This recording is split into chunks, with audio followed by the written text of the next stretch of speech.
Blood donors Mangaluru ಸಂಸ್ಥೆಯ 13ನೇ ವರ್ಷದ ಅಂಗವಾಗಿ ವಿವಿಧ ಕಡೆಗಳಲ್ಲಿ ಒಟ್ಟು 13 ರಕ್ತದಾನ ಶಿಬಿರಗಳನ್ನು ನಡೆಸುತ್ತಿದೆ.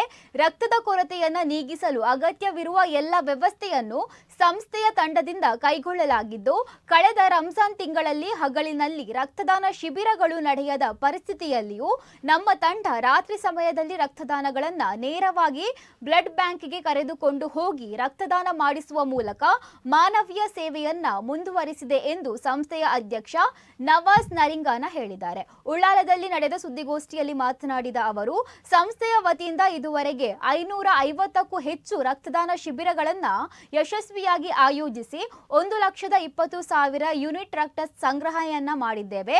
ಆ ಹಿನ್ನೆಲೆಯಲ್ಲಿ ರಕ್ತದಾನ ಶಿಬಿರಗಳನ್ನು ಏರ್ಪಡಿಸಲು ಸಹಕರಿಸಿದ ಎಲ್ಲ ಸಂಘಟನೆಗಳು ಮತ್ತು ಸಂಯೋಜಕರನ್ನ ಗುರುತಿಸಿ ಸನ್ಮಾನಿಸುವುದು ಹಾಗೂ 50ಕ್ಕಿಂತ ಹೆಚ್ಚು ಬಾರಿ ರಕ್ತದಾನ ಮಾಡಿದ ದಾನಿಗಳನ್ನು ಗೌರವಿಸುವುದು ನಮ್ಮ ಮುಖ್ಯ ಉದ್ದೇಶವಾಗಿದೆ ಎಂದಿದ್ದಾರೆ.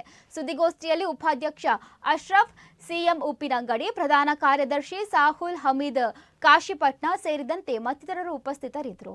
ಈ ಒಂದು ನಮ್ಮೊಂದಿಗೆ ಬ್ಲಡ್ ಡೋನರ್ಸ್ ಮಂಗಳೂರು ಸಂಸ್ಥೆಯೊಂದಿಗೆ ಕೈಜೋಡಿಸಿಕೊಂಡು ಈ ಒಂದು ರಕ್ತದಾನ ಶಿಬಿರದ ಬಗ್ಗೆ ಜಾಗೃತಿಯಲ್ಲಿ ನೀವು ಕೂಡ ಪಾಲು ಪಡೆದುಕೊಂಡು ಇದನ್ನು ಹೆಚ್ಚೆಚ್ಚು ಸಂಖ್ಯೆಯಲ್ಲಿ ಜಾಗೃತಿಯನ್ನು ಮೂಡಿಸಿಕೊಂಡು ಸಮಾಜದಲ್ಲಿ ರಕ್ತದ ಕೊರತೆ ಬರದಾಗೆ ನೋಡಿಕೊಳ್ಳುವ ಉದ್ದೇಶ ಮಾತ್ರ ನಮ್ಮ ಈ ಒಂದು ಸಂಸ್ಥೆಯ ಉದ್ದೇಶ. ಆ ನಿಟ್ಟಿನಲ್ಲಿ ಇವತ್ತಿನ ಈ ಪತ್ರಿಕಾಗೋಷ್ಠಿಯ ಮುಖಾಂತರ ಈ ಕಾರ್ಯಕ್ರಮದ ಯಶಸ್ಸಿಗಾಗಿ ನಾವು ಎಲ್ಲ ಸಂಘ ಸಂಸ್ಥೆ ಮತ್ತು ಎಲ್ಲ ರಕ್ತದಾನಿಗಳೊಂದಿಗೆ ವಿನಂತಿ ಮಾಡ್ತಾ ಇದ್ದೇವೆ.